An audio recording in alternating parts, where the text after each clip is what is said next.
In Massachusetts, prenuptial agreements are enforceable, but they come with some limitations compared to other states.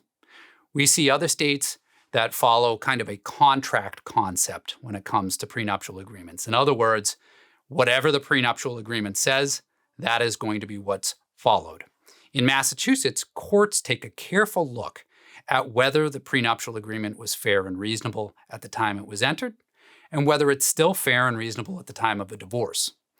How does that play out? Well, in Massachusetts, prenuptial agreements are very effective when it comes to protecting premarital assets from division in a divorce. Prenuptial agreements in Massachusetts are also quite effective at protecting inherited assets or family gifts that are received during the marriage. And Massachusetts courts have enforced alimony waivers in prenuptial agreements such that neither party may pay alimony at the time of the divorce.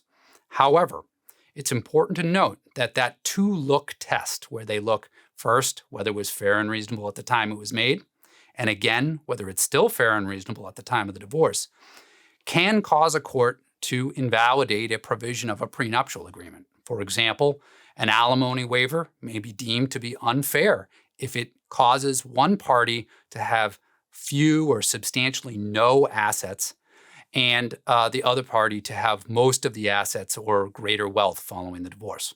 Some of the pitfalls with prenuptial agreements involve whether or not there was full disclosure of all of the income and assets at the time the agreement was made. So it's important for parties to say exactly what they have prior to being married in order for that agreement to be enforceable at the time of a future divorce. In Massachusetts, we also have a somewhat unique situation in which prenuptial agreements that are too one-sided may be vulnerable or invalidated by a court at the time of the divorce. That stands in contrast to other states where an extremely one-sided prenuptial agreement might be deemed enforceable with few questions from a judge.